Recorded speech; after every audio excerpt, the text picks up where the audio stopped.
Nagbibiyahe na naman. Napakasipag tao. Mula sa bahay, karga ng mga bagahe papuntang JFK. Magpa-fly kami sa Sara. Miami, kung saan namin kukunin yung aming Sige. Try mo. plane Pwede. papuntang Peru. Ngayon yung isa. Dito sa may Miami, pagdating namin, ito yung kinukuha namin yung aming mga luggages sa carousel port. Miami na to, hinihintay yung mga luggages namin. Si Fesha ang nag-aabang ng aming luggage. Ano? Marami sila, 4, kasi matagal ang bakasyon. Pagdating namin, ito naman yung nag-check-in kami from Miami. Nag-check-in kami sa i-check-in namin yung aming mga luggages. Ito biyaheng Peru na. Ang flight namin is mga 1:30 pa. 1:30 a.m. Dumating kami ng Miami is mga around 7. Tapos nakapag-check-in kami ng 8 o'clock. Tapos si Fed, chine-check niyang maigi ang mga bags. Dito sa ito yung after na check-in ng bag, siyempre nagutom na kami, nagkape. Si Fed kumakain ng sandwich na ginawa namin, chicken sandwich na ginawa namin bago kami umalis ng New York. So matagal na hintayan, kaya kwentuhan at saka inom ng kape. May mga kasama din kami, mga Pilipina na magtutur. Ayan sila sa nagutom. Kaya kumain at saka yan si Rosie. Dating kasama namin sa cruise sa MSC. Ito ang airport sa kanilang food court. May mga baon, yung iba na bumili ng pagkain. Yung si Rosie may mga baong yung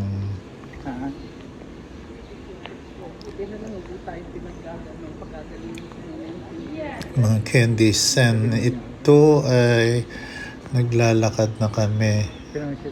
I think ito yung papunta pa lang yung sa gate namin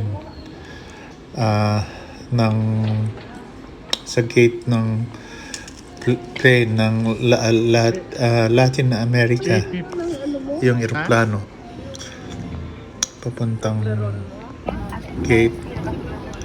Ito nag-board ng mga around 1 a.m. board. Marami rin pasaya, halos puno ang eroplano.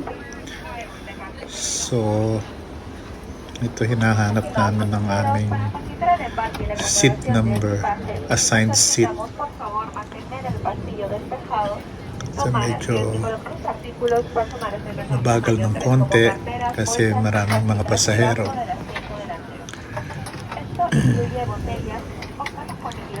Ang biyahe is mga almost 4 hours.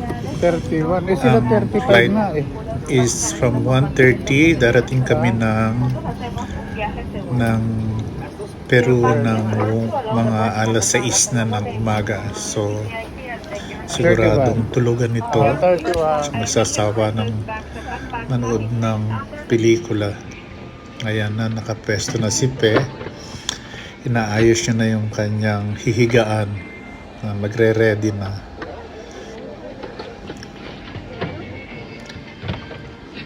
Ayan ang loob ng eroplano. Ayan, marami pa rin. Nagbo-board pa rin yung mga ibang pasahero.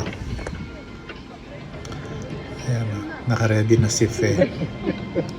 Kasi yan na, papunta na siya ng Machu Picchu.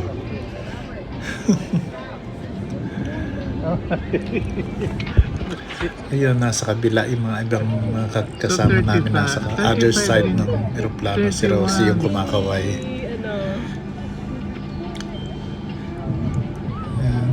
And then, it's so... Ayan.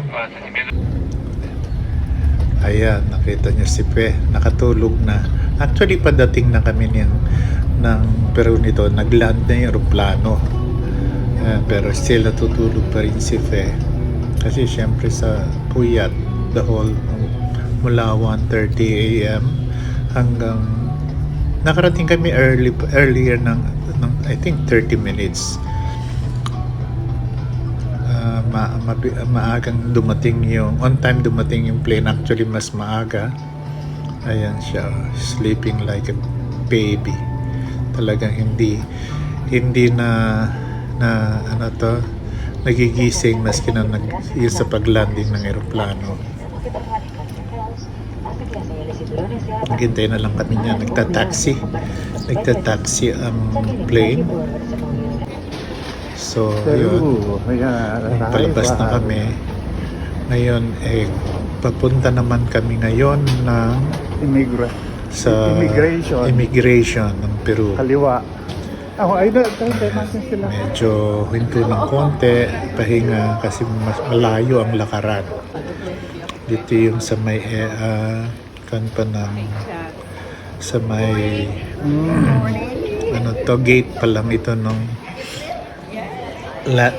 Latin American Airlines ang sinakyan namin. So, hinihintay yung ibang mga kasama. At medyo may kwentuhan ng konti.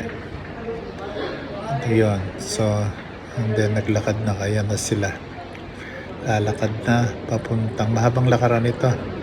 Papuntang immigration. Papacheck. Ayan. Ito ang dinadaan namin.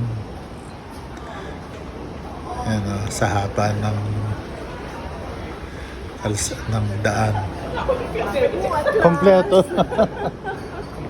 Pero at least okay na dahil nakaland na kami safely sa Peru. Ayan, ito ang pila sa immigration, katulad na nung sabi nung ikot-ikot na naman sa dami ng pasahero at saka dami ng chinecheck. Ganito din ang ginawa namin sa Miami at saka actually sa New York nung nag-board kami from New York going to Miami.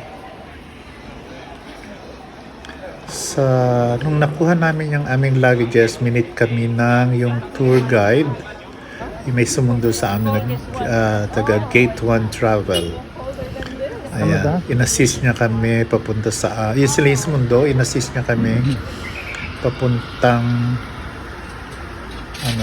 sa sasakyan na maghahatid sa amin sa hotel. Ayan. Lakad pa uli. Ito ang airport ng Lima. Calya. Actually, it's not Lima, kundi isang lugar mula sa Lima. I mean, isang probinsya. Ayan ang sasakyan namin na nagsumundo sa amin. Inaayos ang mga bagahe. Ayan ang aming guide na si Walter na taga Gate 1. Yan ang nag-assist sa amin.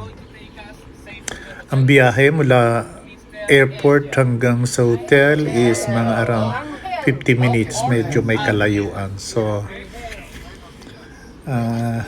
tuloy na naman ang biyahe. Along the way, kikita na similarity na lugar sa Pilipinas. Yung mga dinadaanan. Ayan na.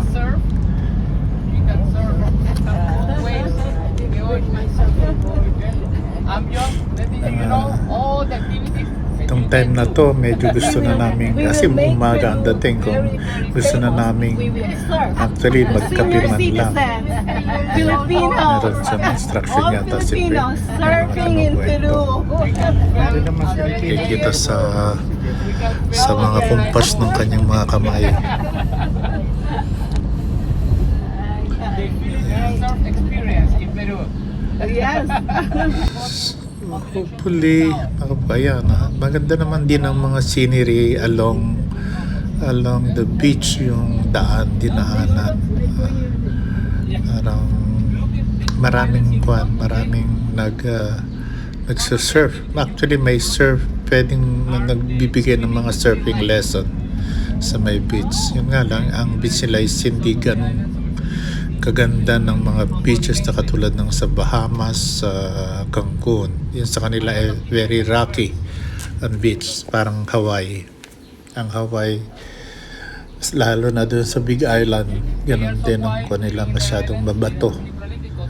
Although marami ang nag-surf, kasi maraming parang nagtuturo yung mga beginners, actually pwedeng mag-aral ng surfing.